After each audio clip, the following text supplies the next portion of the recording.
Programme में आपको खुशामदीद कहते हैं। मैं असदुल्ला खान हूँ। कल दो अहम मुलाकातें हुई हैं। एक पाकिस्तान तहरीक इंसाफ के रहनुमाओं की मुलाकात JUI के रहनुमाओं के साथ हुई है, जिसमें खबरें हैं कि ग्रैंड अलायंस के हवाले से JUI के तहफ़्फ़ुज़ात या उनकी शराइत, आप कुछ भी कह लीजिए, उस पर बातचीत हुई है। कन्वे किया गया है JUI के रहनुमाओं की तरफ से PTI के लोगों को, और इस पर अब PTI ने मुशावरत करनी है, आपस में भी करनी है, इमरान खान साहब से भी करनी है, और इसका जवाब JUI को देना है।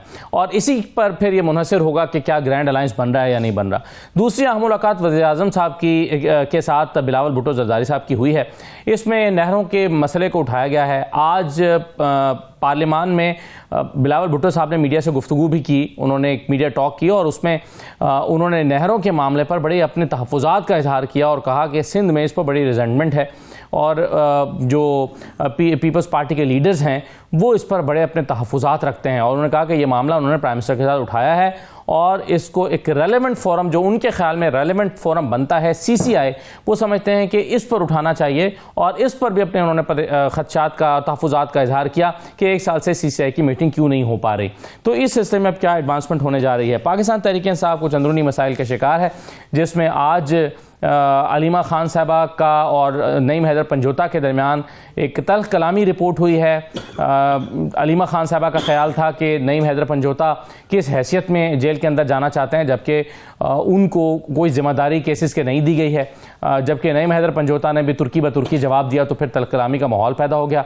और फिर अलीमा खान साहबा ने उन्हें खामोश होने की हिदायत की और कहा कि आप बदतमीज़ी कर रहे हैं। उन्होंने कहा कि जी हम जेलें भुगत के आए हैं। इस तरह की बहस हुई है। इससे कुछ लोगों का ख्याल है कि पाकिस्तान तहरीक इंसाफ के अंदर एक फ्रस्ट्रेशन का अंदाज़ा भी होता है, एक बेचैनी और परेशानी का अंदाज़ा होता है। और सवाल उठ रहा है कि शायद PTI के पास इमरान खान की रिहाई के लिए कोई मौसर जो तरीक़ाकार है या लाहे अमल है वो मौजूद नहीं है। इन तमाम चीज़ों पे हम बात करेंगे आज के प्रोग्राम में। डॉक्टर हुमायूं मोहम्मद साहब हमारे साथ मौजूद हैं, पाकिस्तान तहरीक इंसाफ के रहनुमा हैं, सेनेटर हैं। बहुत शुक्रिया डॉक्टर साहब, खुशामदीद। रज़ा हारून साहब हमारे साथ मौजूद हैं, पीपल्स पार्टी के रहनुमा हैं। एहतशामुल हक साहब हमारे साथ मौजूद हैं, सीनियर तर्जकार हैं। आप सबको मैं खुशामदीद कहता हूँ। कुछ डॉक्टर साहब आप बता सकेंगे कि कल की जो PTI की JUI के साथ मुलाकात हुई है उसमें उसका हासिल क्या है, क्या मुतालबात रखे गए हैं JUI की तरफ से बाकायदा तौर पर? बिस्मिल्लाहिर्रहमानिर्रहीम, या का नाबुदु व या का नस्तईन। देखिए, जो मुझे समझ आती है, अभी उसका कोई सच बाहर नहीं आया, फैसले बाहर नहीं आए, तो आपको ज़्यादा डिटेल नहीं कर सकते। लेकिन जो जनरली जो समझ आ रही है वो ये है कि जो अब ये समझ ले तहफ़्फ़ुज़ात एक दूसरे के ऊपर है, तो उन तहफ़्फ़ुज़ात को थ्रैश आउट किया जा रहा है। ये तहफ़्फ़ुज़ात जो हैं वो JUI के दोनों की तरफ से, PTI के भी हैं। देखिए दोनों तरफ से हैं। अच्छा। दोनों तरफ। एक तो हम लोग ना तो मतलब हम अगर कोई ये कहता है कि हम लोगों ने मौलाना साहब को मतलब उनके बारे में बुरी बातें की, तो उन्होंने भी कोई हमारे बारे में कोई शीर वगैरह इस तरह की बातें नहीं की, उन्होंने भी ठीक ठाक सुनाई है। इसी तरीके से अगर उन लोगों ने KP के अंदर 5 हलकों के ऊपर उनके तहफ़्फ़ुज़ात हैं और उनमें से एक में वो सेकंड आए और 4 में वो थर्ड एंड फोर्थ आए हैं, तो वहाँ पे हम लोगों ने कोई ख्याल में 10-15 किए हुए हैं और उसमें हमारे ज़्यादातर हमारे सेकंड आए हुए हैं। तो वो सारी चीज़ें चलती रहती है। ये आ जाती है तहफ़्फ़ुज़ात की बातें। आपने कुछ गिव एंड कुछ टेक करके कुछ डिस्कशंस करनी होती है। और वो मैं समझता हूँ कि वहाँ पे प्रॉब्ली जो मूड ओवरऑल था, वो मेन फोकस जो है ना वो 2 चीज़ों पर है। वो है पाकिस्तान के अंदर जो मेन इशू है वो फ्री फेयर ट्रांसपेरेंट इलेक्शंस के ना होने का है। वो उस चीज़ को लेकर आगे बढ़ने का है कि हम इस एक पॉइंट एजेंडा में इकट्ठे आएंगे और आगे चलेंगे। और मगर इस पर तो इत्तफाक है ना, इख्तलाफ का नुक्ता क्या है? और PTI के आपने कहा तहफ़्फ़ुज़ात है, PTI के तहफ़्फ़ुज़ात क्या है? देखिए, मेरे ख्याल में इख्तलाफात जो होते ना, अगर आप उसको देखा जाए, वो इख्तलाफात हमेशा अगर ज़्यादातर देखा जाए तो वो छोटी छोटी बातें निकल आएंगी। कोई सीट की बात निकल आएगी, कोई इधर की हो जाएगी, उधर की हो जाएगी। ओवरऑल जब अगर आप अपने इख्तलाफात को देखें और आप इस free and fair transparent elections को देखें, तो जब free and fair transparent elections को आप कर लेंगे ना, तो हमारी जो इख्तलाफात है वो ऑटोमेटिकली एड्रेस हो जाएंगे। क्यों? हमारे इख्तलाफात सीटों पर ही होंगे ना ज़्यादातर जो हैं, बाकी एक दूसरे को बुरा भला कहना उसको आप इग्नोर कर जाए, तो सीटों पर होंगे, वो ऑटोमेटिकली इससे एड्रेस हो जाएंगे। सो हमारा मेन एजेंडा है कि हम लोग फ्री फेयर ट्रांसपेरेंट इलेक्शंस को इंश्योर करा लें। जब वो इंश्योर करा लेंगे तो 90-95% जो हमारा और उनका या हमारा और किसी का भी या हमारा और इस हुकूमत का या जिस हुकूमत का हमारे साथ है, वो सारे मसले हल होने शुरू हो जाएंगे। बिल्कुल ठीक है। यानी आप क्या कह रहे हैं कि कोई बड़ा मसला नहीं है, कोई बड़ा इशू नहीं है, हल हो जाएगा अगर there is a will there is a way. चलें एहतशामुल हक साहब, अगर आप JUI और PTI के दरमियान कोई बड़ा इशू नहीं है तो फिर ये इतनी रिलक्टेंस क्या है इस इत्तेहाद के बनने में? आप भी क्या इत्तेफाक करते हैं इस बात पे कि कोई बड़ा आउटस्टैंडिंग इशू नहीं है दोनों के दरमियान? आज पास में था, ठीक है, जेयूआई पीटीआई के बारे में बहुत कुछ कहती रही, पीटीआई ने जेयूआई के बारे में बहुत कुछ कहा, क़यादत को निशाना बनाया जाता रहा, लेकिन वो तो पास हो गया। क्या अभी तक ये जमातें इसी पास में उलझी हैं या मौजूदा हालात के कुछ इशूज हैं? देखिए, ऐसा दो चीज़ें बड़ी अहम है सारे मामले में। मेरा ख्याल है कि तहफ़्फ़ुज़ात तो बहुत ज़्यादा जो है ना वो जेयूआई के हैं पीटीआई के बारे में। और फिर अगर आप सेनेटर कामरान का स्टेटमेंट देख लें, उसके बाद गफूर हैदी का एक इंटरव्यू देख लें, तो बिल्कुल पोल अपार्ट है। बहुत आगे जाने की बात है। इतनी आसानी के साथ मामला ये ग्रैंड अलायंस में कोई जेयूआई का बड़ा रोल नज़र नहीं आ रहा। दूसरी बात है कि ये तय करना तो पहले बनता है ना कि ये ग्रैंड अलायंस की लीडरशिप किसके पास जाएगी, ये एक अपने का सवाल है। फिर आप क्या ख्याल है, बहुत सारे लोगों का ख्याल है कि जी पीडीएम की क़यादत कर चुके हैं फजल रहमान साहब, तो ये ग्रैंड अलायंस की भी कर सकते हैं। और एक और बात है, जो जेयूआई वाले ओपनली बात कर रहे होते हैं, वो कहते हैं कि जी हमारे तहफ़्फ़ुज़ात अगर फेडरल गवर्नमेंट से हैं, वफाक से, मुख्तर से हैं, तो पीटीआई से भी हैं। मुझे तो पीटीआई में जो केपी में मैं हारा हूँ वो तो पीटीआई की वजह से आ रहा हूँ, पीटीआई ने मेरे खिलाफ दांधी की है। ये वो बातें हैं जो अपने ओपनली वो बात कर रहे होते हैं। लिहाजा जो डॉक्टर मोहम्मद साहब बात कर रहे हैं, शफाफ इलेक्शन की बात अपनी जगह, लेकिन उनके तहफ़्फ़ुज़ात केपी के हद तक उनमें बड़ी जान है।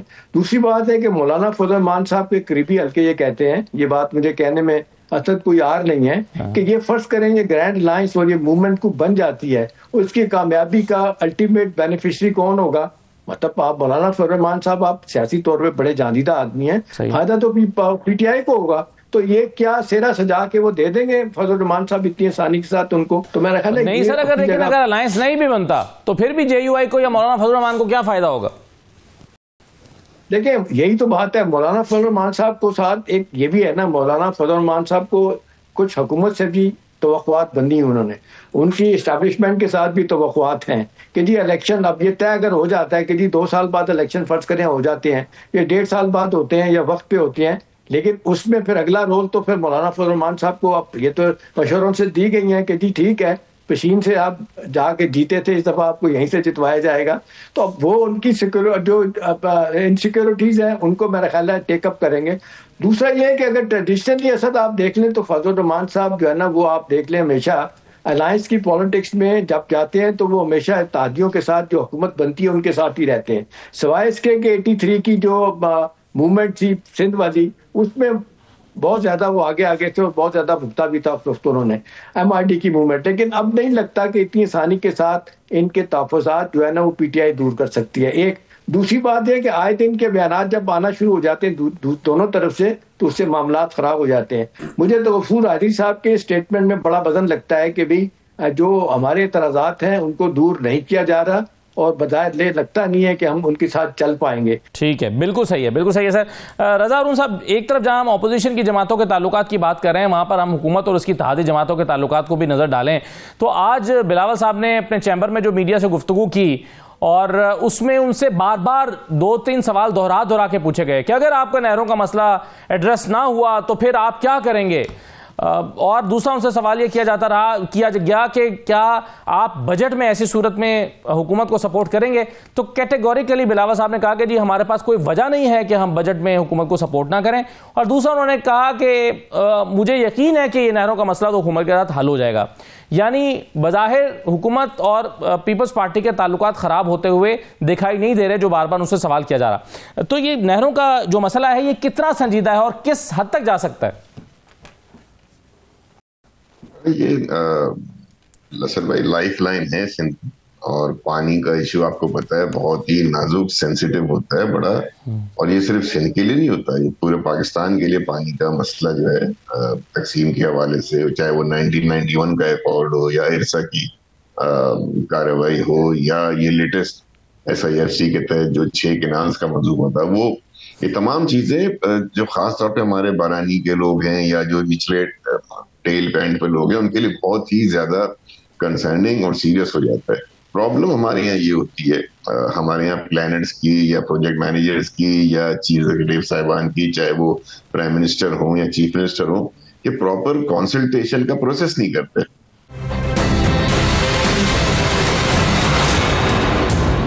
अभी भी जो बिलावल साहब चेयरमैन साहब फरमा रहे हैं वो यही फरमा रहे हैं कि जब तक ये मंसूबा शुरू नहीं होता और ये रुका रहता है, उस वक्त तो कोई काबिल जिक्र ऐसी बात नहीं है ना कि हुकूमत के खिलाफ चले जाए या बजट, ये तो जब वो चीज नहीं होगी उसके बाद ही का रिएक्शन है ना, वो पहले नहीं दिया जाता। तो ये मैं समझता हूँ कि इसके लिए इंतजार करना अच्छी बात है। और कल मैं देख रहा था कि प्रेसिडेंट ऑफ पाकिस्तान आसिफ जरदारी साहब ने भी जी इस मसले की जो इसकी हसासियत है ना, बुनियादी तौर पर हसासियत का अंदाजा नहीं होता कि आप एक हसास नौयत के मसले को, जिस पर आपको पता है कि ना सिर्फ ये पीपल्स पार्टी बल्कि सिंध की दीगर जमातें, इवन सिंध के शहरी इलाकों को परेशानी हो गई है। कराची का बहुत बड़ा इशू है पानी की शॉर्टेज, और अगर वो कराची वाले भी अब ये समझ रहे हैं कि अगर पानी मजीद शॉर्टेज होगा सही तो उससे कराची में प्रॉब्लम आएगा। तो चूंकि इसकी एक्सप्लेनेशन नहीं आई है, सॉरी एक बात आपसे, चूंकि इसकी एक्सप्लेनेशन नहीं है, मुशावरत नहीं हुई है, फिर मीडिया पे बैठ के हमारे वफाकी वज़ीर साहबान जो है उसको ऐसे डिफेंड करते हैं, तो अगर इतने अच्छे आर्गुमेंट्स हैं, जस्टिफिकेशन है, तो सीसीआई में बुलाएं। बिल्कुल सही, ये बात आपकी बिल्कुल दुरुस्त है कि सीसीआई का इजलास क्यों नहीं हो रहा। लेकिन आप रजा साहब ये कह रहे हैं कि मुशावरत नहीं हुई, और आज बिलावल साहब से एक सवाल किया गया, उनसे कहा गया कि जी पीपल्स पार्टी ने इस पर देर से अपना मौक़िफ़ क्यों देना शुरू किया, पहले खामोशी क्यों इख्तियार की। तो उन्होंने कहा कि बिल्कुल ये उन्होंने बरहमी का इजहार किया और कहा कि जो बात आप कर रहे हैं ये न सिर्फ गलत बयानी है बल्कि ये झूठ है। लेकिन हमारे सामने सर 8 जुलाई 2024 की एक प्रेस रिलीज है जो ईवान सदर से जारी हुई थी, और इस प्रेस रिलीज में इसका टाइटल था कि सदर आसिफ अली जरदारी की ज़ेर-ए-सदारत ग्रीन पाकिस्तान मंसूबे से मुतल्लिक इजलास, सदर मुमलिकत का कच्ची केनाल मंसूबे को 1.5 साल में मुकम्मल करने पर जोर, वफाकी हुकूमत मंसूबे की तरजीही बुनियादों पर बरवक्त तकमील यकीनी बनाने के लिए फंड्स फराहम करेगी। सदर मुमलिकत कच्ची केनाल से बलूचिस्तान की 7,13,000 एकड़ अराजी सैराब होगी। इजलास में सदर मुमलिकत को ग्रीन पाकिस्तान मंसूबे के लिए 6 स्ट्रेटेजिक नहरों की तामीर पर ब्रीफिंग दी गई। इजलास में वज़ीर दाखिला मोहसिन रजा नकवी और आला अस्करी हुकाम ने शिरकत की। ग्रीन पाकिस्तान मंसूबे के लिए 6 स्ट्रेटेजिक नहरों की तामीर की जाएगी, ये ब्रीफिंग दी गई। और स्ट्रेटेजिक नहरों में फलां नहर, जिसमें चोलिस्तान नहर भी और थर केनाल भी शामिल थी, ये सारा। और फिर उसमें कहा गया है कि नहरों से मुल्की काबिल काश रकबा, लाइफ स्टॉक और माहीगिरी की सलाहियत बढ़ने में मदद मिलेगी। मेरा सवाल आपसे सर ये है, बल्कि सदर मुमलिकत ने ग्रीन पाकिस्तान मंसूबे के लिए स्ट्रेटेजिक नहरों पर काम शुरू करने की हिदायत की। ये तफसील जो है सर, ये इस प्रेस रिलीज में जो ईवान सदर से जारी हुई थी 8 जुलाई 2024 को उसमें है। तो इससे तो यही अंदाजा होता है कि ये देर से पीपल्स पार्टी ने इस पर पीपल्स पार्टी ने यूटर्न लिया है, या उन्हें इसकी हसासियत का एहसास देर से हुआ है। नहीं, इससे अंदाजा नहीं होता, इससे सिर्फ इतना अंदाजा होता है कि एक प्रेजेंटेशन दी गई, उसकी ब्रीफिंग में सदर मुमलिकत साहब ने अपने ख्यालात का इज़हार किया। साथ ही साथ अपने रिसर्चर को ये बोले हैं कि वो ढूंढे कि चीफ मिनिस्टर सिंध मुराद अली शाह साहब बाकायदा खत लिखकर वजीर आजम पाकिस्तान से कई बार, कम से कम 2 बार तो मेरी नॉलेज में कि उन्होंने खत लिखा है इस इशू के ऊपर और दीगर इश्यूज के ऊपर, कि chamber council of common interest का इजलास बुला के इन तमाम कॉन्ट्रोवर्शियल और सेंसिटिव इश्यूज के ऊपर जो है ब्रीफिंग की जाए। चीफ मिनिस्टर सिंध का ऑफिस जो है वो मुनासिब फोरम है, राइट फोरम है to raise the issue on behalf of Sindh. बिल्कुल, तो पाकिस्तान पीपल्स पार्टी बहुत क्लियर है कि मुनासिब फोरम पे ये बात करें ना, जिस तरह आप समझा रहे हैं बात, जिस तरह वज़ीर आज़म का ये मुनासिब फोरम नहीं है। इवन सो मच टू से प्रेसिडेंट हाउस नहीं है मुनासिब फोरम इसका। मुनासिब फोरम इसका है वो काउंसिल ऑफ कॉमन इंटरेस्ट। बिल्कुल सही, वहां जो बात होगी वो, अगर आप जैसे भरमा रहे हैं, अगर इतनी अच्छी बात है, मैंने कहा ना, अगर इतनी अच्छी बात है, जस्टिफिकेशन मौजूद है, आप उसको डिफेंड कर सकते हैं, उस फोरम पे जाए जहां से ये बैनो सुबाई मामला है पानी का, इसको वहां पे अगर आप रेस करेंगे, वहां आप इसकी अगर आप अप्रूवल लेंगे तो वो ज्यादा कारामद। बिल्कुल ठीक है, सही है, बिल्कुल सही सर। नहीं, सीसीआई पे तय नहीं हुई, सीसीआई का तो इजलास ही नहीं हुआ, सीसीआई का तो इजलास जिसे कहते हैं इजलास नहीं हुआ है ना, वो चेयर करते हैं, वो अलग बात है। प्राइम मिनिस्टर मिले, प्राइम मिनिस्टर मिले, आर्मी चीफ साहब मिले, वो मिलते हैं अंडर एन एक्ट SIFC का, ये कॉन्स्टिट्यूशनल रिक्वायरमेंट है आज वो। लेकिन बिलावल साहब ने कहा कि ये SIFC जो है उसकी बजाय CCI इसके लिए एक रेलेवेंट और राइट फोरम है। आप वैसे सेनेटर साहब, फोरम CCI है, बिल्कुल सही है सर। ये तो खैबर पख्तूनख्वा भी चाहेगी कि काउंसिल ऑफ कॉमन इंटरेस्ट का इजलास बुलाया जाए। आपकी क्या रिजर्वेशन है इस पे, CCI का इजलास क्यों नहीं हो रहा? और सिर्फ एक ये नहरों का इशू नहीं, और भी कई ऐसे इशूज हैं जो CCI पर आते हैं। देखिए, आज आप अगर PTI के खिलाफ कोई चीज़ होनी है, आप CCI बुलाए, एकदम आके बैठ जाएगी। मई में अचानक आके बैठ गई थी, और वो भी तब कि जब 2 सूबों के अंदर उनके इलेक्टेड नुमाइंदे नहीं थे। आके बैठ गई थी कि हाँ जी, सेंसस के लिए दोबारा से वो कर लो, इलेक्शन कमीशन को कह दिया था। हालांकि इन्हीं के ही सेनेटर हैं ताज हैदर साहब, उनका खुद ये कहना है कि ये अनकॉन्स्टिट्यूशनल उनकी बैठक हुई थी और उस पर अनकॉन्स्टिट्यूशनल डिसीजन हुआ था और उसके ऊपर अनकॉन्स्टिट्यूशनल एक्ट हुआ है, लेकिन उनको करना था। जो मसले हैं उसके लिए ये कभी नहीं बुलाएंगे। अच्छा, एक और चीज़ जो मेरे सुनने में आई है, जैसे अभी एहतशाम साहब भी कह रहे थे कि जरदारी साहब ने तो एक मीटिंग में जिसको वो चेयर कर रहे थे उसमें तो उन्होंने एग्री किया है। अब अगर वो दोबारा ये आके जो स्पीच उन्होंने किया उसमें उन्होंने इशू उठाया, उस इशू के अपनी जगह पे बाज़ चीज़ें एग्री करने वाली भी बनती हैं, उसमें कोई शक नहीं है, मैं उसके मेरिट पे नहीं जाऊंगा। लेकिन मुझे वो विकीलीक्स वाली बात याद आ गई है कि यार हम यहाँ पे शोर मचाते जाएंगे, तुम अपना काम करते जाओ। हाँ, ये बात है कि एहतशाम साहब ने एक दो बातें की थी, मैं उसके वो कर लूँगा। देखिए, एहतशाम साहब को ज़रा थोड़ी सी फिक्र थी कि PTI के साथ ये हो रहा है। जो JUI के जो मुझे समझ आ रही थी और जो मेरी अंडरस्टैंडिंग है, JUI का जो मेन प्रॉब्लम है, जो जिसकी वजह से उनके तहफ़्फ़ुज़ात बढ़े, वो ये है कि उनका जो पीपल्स पार्टी और PMLN के साथ जो अभी रीसेंट जो उनका हुआ है ना, उन्होंने कहा इन्होंने आया और हमें यूज करके अपना मतलब निकाल के चले गए। तो वो ये कह रहे थे कि भाई आप अपना मतलब निकाल के आप उनके साथ, मतलब वैसी एक बात है कि ये तो नहीं है कि आप जाके एस्टैब्लिशमेंट के साथ कर लोगे। मैंने कहा कि मुझे भी यही डर है कि हमारे साथ बातचीत करके आप एस्टैब्लिशमेंट के साथ न डर लो। मतलब बैकग्राउंड आपका भी कोई इतना अच्छा नहीं है, कोई हमारा भी शायद बहुत अच्छा ना हो, तो उस लिहाज से तो दोनों की तरफ से तहफ़्फ़ुज़ात आ सकते हैं। उठाया गया है क्या? नहीं, मौलाना की तरफ से, ये जनरल बता रहा हूँ, ये उनकी ये एहतशाम साहब की बात कर, बाज़ लोगों ने JUI की तरफ से किया। रही बात जो वो बात कर रहे हैं कि जी जो असल तो JUI के तहफ़्फ़ुज़ात जो है वो KP के देखिए, अगर आप वो कहते हैं ना एविडेंस बेस्ड डिसीजंस लेंगे तो आपको समझ आ जाएगी कि रियलिटी क्या है। वैसे तो कहने को सब कुछ हो सकता है ना कि जी उनकी हुकूमत बन जाती है, अगर PTI की धांधली ना होती तो हुकूमत बन जाती। 115 सीटों पे इलेक्शन हुआ है, उसके ऊपर जो टोटल KP के अंदर जो हुआ है 8 नेशनल के ऊपर एतराज़ात हुए, ठीक है, सॉरी 4 के ऊपर, और उसके अलावा बाकी जो है 20 के ऊपर जो है ना ये उसमें हुए हैं। JUI ने 4 नेशनल पे किए हैं और 20 उसने प्रोविंशियल के। उस 20 में से 9 जो हैं वो बलूचिस्तान के ऊपर किए हैं, 20 में से 9 6 सिंध के किए हैं और KP में 5 किए हैं, 5 सूबाई असेंबली के 5 किए। PTI ने KP में कितने किए? 13 किए हैं। तो आप कह रहे हैं कि मौलाना से ज्यादा एतराज तो PTI को है। ठीक है, इसका एक मिनट है एहतशाम साहब, प्लीज अलाउ मी। एहतशाम साहब please allow me, let me finish and then you can have your word. ठीक है, देखिए मेरा ये अपनी जगह पर है, एतराजात उनके तो हमारे भी एतराजात हर एक के हर जगह पे है, लेकिन जिन जगह पे जो पिटीशन दायर किए मैं तो उस पिटीशन के बेस पे कर रहा हूं, और ये मेरे फिगर्स नहीं है, ये फाफर ने फिगर्स दिए हुए हैं, तो आप जाके पढ़ भी लें उनको कि क्या चीज है। लेकिन आखिर चीजें ये कर ले। अच्छा, नंबर 2 किसके पास जाएगी? देखिए उसमें शायद खाकान अब्बासी भी हैं, उसमें अचकज़ई साहब भी है, उसमें मौलाना साहब भी, उनमें हमारी जमात भी है। किनके पास जाती है that's not an important thing. Decision ये है कि हमने क्या करना है। अब एक छोटा सा कमेंट कर लूंगा, जो पानी का मसला है। देखिए पानी का मसला ये याद रखिए, ये आगे बहुत सीरियस होगा। सिंध के दो बहुत बड़े जो एतराज़ात है और सही एतराज़ात है। एक वो कहते हैं कि अगर आपने कम से कम 8 MAF पानी समंदर में नहीं छोड़ा तो वहां से वापस आना शुरू हो जाता है। देखिए उसका इलाज है आप डाइक बना लें जी, हॉलैंड की तरह डाइक बना लें, आपके एरोजन नहीं होगी।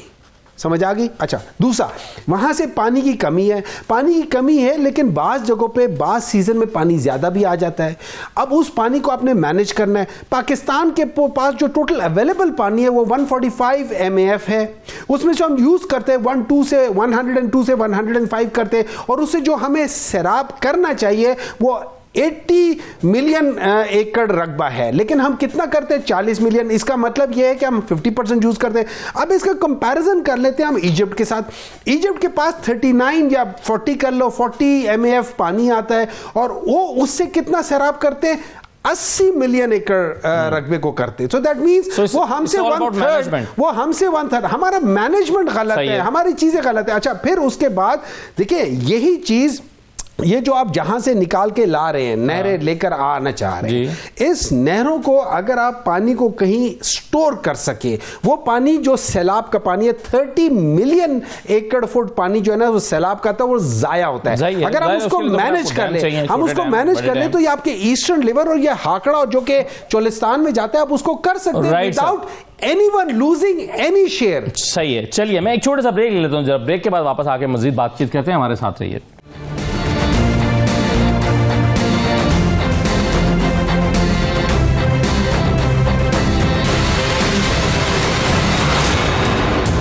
ब्रेक के बाद आपको दोबारा खुशामदीद कहते हैं। एक तो मेरा ख्याल है एहतिशाम साहब आप कुछ ऐड करना चाह रहे थे, जो बात अभी हो रही थी, जो अभी सेनेटर साहब कर रहे थे। एक तो डॉक्टर मोहम्मद साहब के साथ लाइटर नोट पे मैं कहना चाह रहा था कि आज जितनी पीटीआई को मुश्किलात हैं, रजा अरुण साहब की पार्टी जरदारी साहब के साथ जिस तरह उन्होंने ऑफर किया था, अगर मिल जाते तो पार्टी बनाते, आज हुकूमत में होते तो मौज मेले होते। ये जो आज आपको सर ऑफर किया था उन्होंने, वैसे ऑफर किया था पीपल्स पार्टी ने, क्या कोई डेलीगेशन भेजा था, कोई पैगाम रसा गया था, कोई एलची गया था? ऑफर किया था यार, कैसे ऑफर किया था सर? ज्यादा दफा ऑफर किया था, कैसे? जरदारी साहब ने ऑफर किया था कि जी ठीक है बनाए, पार्टी बनाए, आ जाए आप हमारे साथ आए, आप बनाए पार्टी। लेकिन वो तो रिकॉर्ड पे है, मोहम्मद साहब को अच्छी तरह पता है, लीडरशिप की तरफ से कहा गया था कि जी सवाल ही नहीं पैदा होता, आप तो लुटेरे हैं, पीपल्स पार्टी वाले और नून वाले आपके साथ तो चोर डाकू हैं, कभी भी नहीं मिलेंगे, ये कहा गया था। अच्छा एक चीज जो है ना, वो पानी के हवाले से मैं अगर एक बात कह दूं, मेरा ख्याल बड़ी इंपॉर्टेंट है, हमेशा सियासत जो है ना वो पानी पे होती रही है। अब अगर मुझे याद है 81-82 में जब ये कालाबाग डैम बन रहा था, 84 में एग्जैक्टली जनाब वर्ल्ड बैंक ने $5 बिलियन कहा था जी लें और ये 5 साल में बन जाना है। उस वक्त 4,500 मेगावाट बिजली पैदा होनी थी और इसके अलावा ज़राअत के लिए पानी अलहदा मिलना था।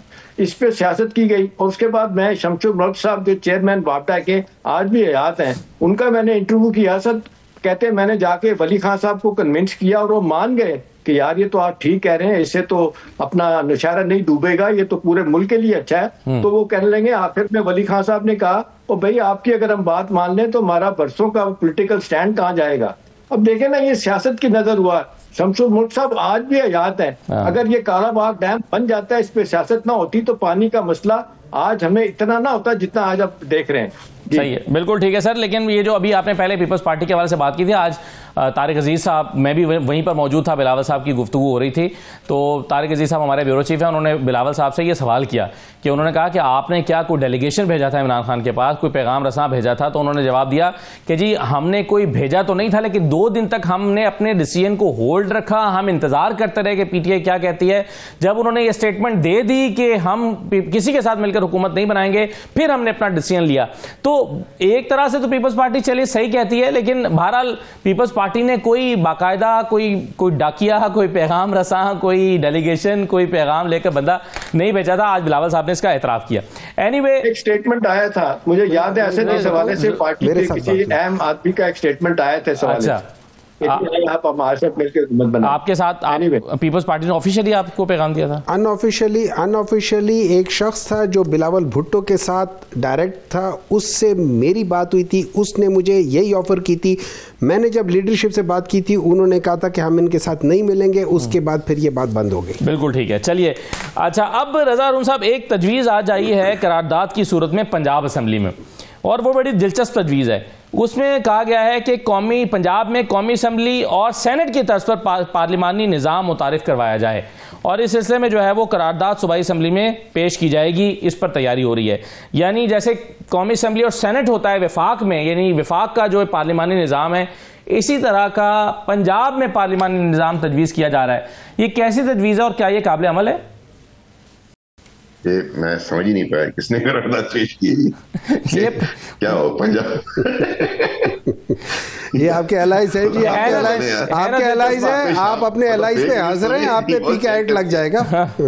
जी, पाकिस्तान में एक आइन है, एक निजाम है, ऐसे थोड़ी करारदाद। ये तो पता करना पड़ेगा करारदाद पेश किस समीउल्लाह साहब हैं और पीपल्स पार्टी के अली हैदर साहब हैं, इन्होंने तैयार की है। और ये जो है ना, वो कहते हैं कि जी ये चूंकि 12 करोड़ 40 लाख अफराद पर मुश्तमिल सूबा है, नहीं वो करारदाद पढ़े बगैर ये बातें, करारदाद तो अभी आएगी ना सर।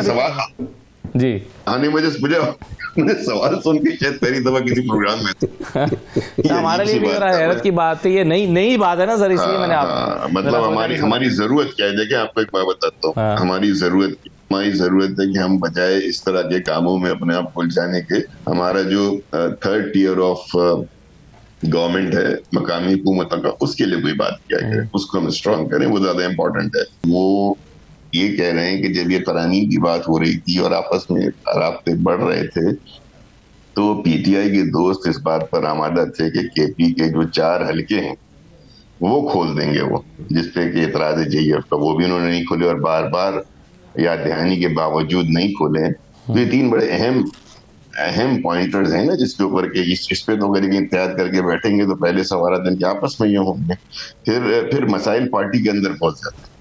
और जो ये डिमांड कर रहे हैं, जो सेनेटर साहब को मैं सुन रहा था माई भाई को, कि अगले इलेक्शन फ्री एंड फेयर और अच्छे होने चाहिए, वो तो हम भी एग्री करते हैं, कौन मना करेगा उस बात। तो बिल्कुल ठीक बात है, उसमें तो जाहिर है कि बहुत से फ्लॉज हैं। हर इलेक्शन के बाद हम इसी चीज को लेके बैठ जाते हैं, कभी आरओ है, कभी आरटीएस है, हमारे फॉर्म 45 फॉर्म 47 कहते हैं। तो ये तो बात बस्ती तौर पे मुसल्लमा और बिल्कुल दुरुस्त है कि पाकिस्तान की जरूरत भी है और हमारी कोशिशें भी जमहूरी फोर्सेस की होनी चाहिए कि इलेक्शन जो है वो साफ सुथरे और गैर जानिबदार हो। बिल्कुल सही। तो ये तो ऐसा पॉइंट है कि इस पे किसी को एतराज हो, तो फिर अपना ब्रॉडर बिल्कुल सही है। और मुझे नहीं पता और क्या पॉइंट्स। बिल्कुल सही है सर। एक चीज़ सर, मैं एक और खबर आपके सामने रखना चाहता हूं सेनेटर साहब, और वो खबर ये है कि फरवरी 2025 में जो ओवरसीज़ पाकिस्तानियों ने तरसीलात ज़र भेजी हैं, उसकी तफसीलात ऑफिशियली हमारे सामने आई हैं। उसमें जो सालाना बुनियादों पर 38.6% इजाफा हुआ है, माहाना बुनियादों पर 3.8% इजाफा है, और जुलाई से लेकर फरवरी तक 2025 के दौरान ये $24 अरब की आमद के साथ कारकुनों की जो तफसीलात ज़र हैं उसमें 32.5% इजाफा हुआ है। तो ये जो तफसीलात ज़र में इजाफा हो रहा है सर, ये खुशाइंद है पाकिस्तान के लिए? आप देखिए, इसका ये है कि मैं आपको एक बात बताता हूँ। सबसे पहले तो ये जो रेमिटेंसेस आ रही हैं उसमें इजाफा हुआ है, लेकिन आज भी उसका जो टोटल वो हजम है ना, वो पीटीआई के दौर से कम है, आज भी उससे कम है टोटल जो उस वक्त होता है। लेकिन उसको छोड़ दें, अभी जो रज़ा हारून साहब अपनी वो रिजर्वेशंस बता रहे थे कि पीटीआई और जेयूआई के दरमियान में, देखिए इसमें कोई शक नहीं है कि ये दो वो जमातें कि जिनके पास मतलब अगर आप पूरे पाकिस्तान की जो स्ट्रीट पावर को देख लें, ये दोनों मिल के 80% या 85% को शेयर करते, बाकियों के पास टोटल मिला के 5-10 या 15% बहुत ज़्यादा होगी, बहुत तीर मार दिया तो 20% को कर लेते हैं।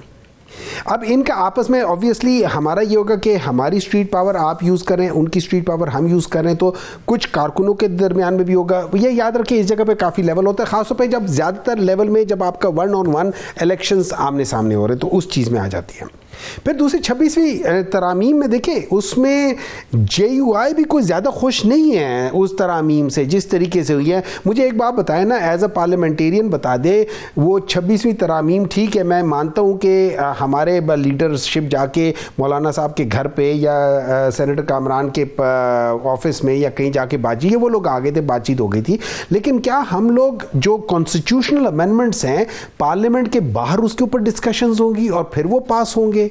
Is this what we are talking about? क्या हम पाकिस्तान को उस तरफ लेकर जा रहे हैं? तो दैट इज नॉट राइट। ठीक है, अच्छा, उसके बाद हमारी रिजर्वेशन थी, हमारी रिजर्वेशन ये थी जो जेयूआई नहीं देख सकी, शायद मेरी नजर में जेयूआई उसको नहीं भांप सकी। वो इन लोगों को समझती थी कि ये बड़े मतलब ये जो कह रहे हैं वो सही कह रहे हैं। उन्होंने जेयूआई वालों को क्या कहा था? सेनेटर कामरान साहब का वो है कि हमारे साथ एक अंडरस्टैंडिंग थी, understanding means word of honour, सही, कि भाई ये सारा 26वीं तरामीम होंगी और इसमें जो जुडिशरी होगी उसमें इसी तरह चीफ जस्टिस साहब जस्टिस मंसूर अली शाह होंगे। देखिए, जब आप हेड को हटा देते हैं ना, बहुत सारी चीजें बदल जाती हैं।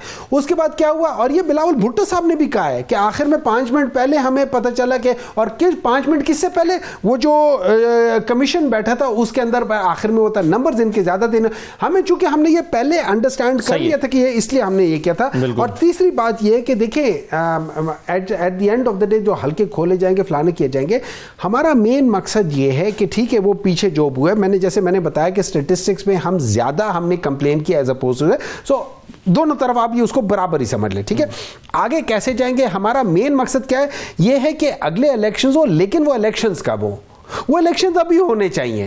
ये नहीं है कि अगले इलेक्शन 5 साल बाद या 4 साल बाद नहीं है, लेकिन ये उस इलेक्शंस को लेकिन आप फोर्स कैसे करेंगे ना गवर्नमेंट को, ये बुनियादी सवाल है। ये डिस्कशंस, ये जब सारे लोग बैठेंगे, देखिए पहले हम लोगों ने इकट्ठे मिलकर डिसाइड करना है। पहले एक मिनट रजा साहब, जस्ट अलाउ मी, पहले हम इन पार्टियों ने मिलकर जो अपोजिशन में हमने डिसाइड करना है कि क्या हमने इकट्ठे मिलकर एक गाड़ी में सफर करना है या नहीं करना। जब वो हो जाएगा उसके बाद फिर जब हम लाए अमल करेंगे तो फिर आप संतरी बैठे हुए, आप हमें जाने दें या ना जाने दें। चलें, बहुत शुक्रिया रजा हारून साहब, आपका डॉक्टर मामी मोहम्मद साहब, शामिल साहब, बहुत शुक्रिया। एक छोटा सा ब्रेक लेते हैं, ब्रेक के बाद वापस आते हैं। ब्रेक के बाद दोबारा खुशामदीद कहते हैं। पाकिस्तान तहरीक इंसाफ के सीनियर रहनुमा MNA अली मोहम्मद खान साहब हमारे साथ मौजूद हैं। अली मोहम्मद खान साहब, बहुत शुक्रिया। सर, सबसे पहले तो ये बताइए, कल मुलाकात हुई है JUI के साथ पाकिस्तान तहरीक इंसाफ के रहनुमाओं की, क्या डिमांड्स क्या हैं? चलिए, कुछ चीज़ें तो सीक्रेट होंगी, आप शेयर नहीं कर सकते, लेकिन ओवरऑल क्या सख्त किस्म की शराइत हैं JUI की इत्तेहाद में आने के लिए? आपका बहुत बहुत शुक्रिया। बिस्मिल्लाहिर्रहमानिर्रहीम, अल्लाहुम्मा सल्ली अला मुहम्मदिन व आलिहि व अस्हाबिहि वसल्लम। अब कल जो मुलाकात हुई है, मैं तो उसको चूंकि डायरेक्ट हिस्सा नहीं था और उस पर अभी पॉलिटिकल कमेटी या कोर कमेटी को ब्रीफिंग नहीं दी गई, तो मैं ज्यादा उस पर वाजे बात तो मैं नहीं कर पाऊंगा। इतना मैं अलबत्ता इजहार कर सकता हूँ कि पेशरफ्त हुई है। कुछ जाहिर है, अगर मौलाना साहब की एक बड़ी जमात है, मजहबी जमात है, बड़ी उनकी फॉलोइंग है पाकिस्तान में, लेकिन पख्तूनख्वा में, बलोचिस्तान में उनकी फॉलोइंग है, साउथ पंजाब में है, तो उनके भी कुछ आगे के एक पॉलिटिकल चीजें ऐसी हैं जो चाहते हैं कि अगर हमने एक लॉन्ग टर्म स्ट्रेटेजिकली आगे जाना है पॉलिटिकली कोalition में, तो उनकी भी वो चीजें जो है वो एड्रेस हों। और मेरे ख्याल में हमारी तरफ पॉजिटिविटी है। उम्मीद है इंशाल्लाह कि ईद से बहुत पहले ये चीजें हल हो जाएंगी और जब ये एक फाइनल हो जाएगा और मच्योर हो जाएंगी डेवलपमेंट्स, उसके बाद एक जॉइंट एलामिया आ सकता है। फिलहाल थोड़ा सा प्रीमेच्योर है मेरे ख्याल में, दोनों तरफ से अभी इस पे बयानात में एहतियात की जरूरत है। अली मोहम्मद खान साहब, जो तहफ़्फ़ुज़ात हैं उसके ऐसा लगता है कि दो हिस्से किए जा सकते हैं, यानी एक पास्ट में जो तलखियाँ रही हैं और एक फ्यूचर प्लान्स, क्योंकि मौलाना फजल रहमान की ये बड़ी शिकायत है कि मैं PDM को लीड कर रहा था, लेकिन जब इमरान खान की हुकूमत को ख़त्म करने में मेरा बुनियादी किरदार था और जब वो हो गया तो इन सब ने आपस में चीज़ें बांट ली, मुझे कुछ नहीं मिला या सियासी तौर पर उन्हें कुछ फ़ायदा नहीं हुआ। और ये खबरें भी हैं कि मौलाना फजल रहमान नवाज शरीफ साहब के पास गए थे और कहा था कि मुझे सदर बनाया जाए, लेकिन उन्होंने कहा कि जी ये तो इलेक्शंस के बाद देखेंगे किसको कितना मैंडेट मिलता है, और इनकार कर दिया था मौलाना फजल रहमान को, जिससे वो बहुत मायूस हुए। क्या इस तरह की कोई फ्यूचर में चीज़ें मांग सकते हैं मौलाना फजल रहमान PTI से कि अगर आपकी हुकूमत बनती है फ्यूचर में तो मेरा क्या होगा? देखें, मेरे ख्याल में दोस्ती या इत्तेहाद या साथ चलना जो है वो इखलास पे मबनी होता है। मैं तो कभी किसी ऐसे सफर का हामी नहीं हूं जिसमें आपके दिलों में इखलास ना हो।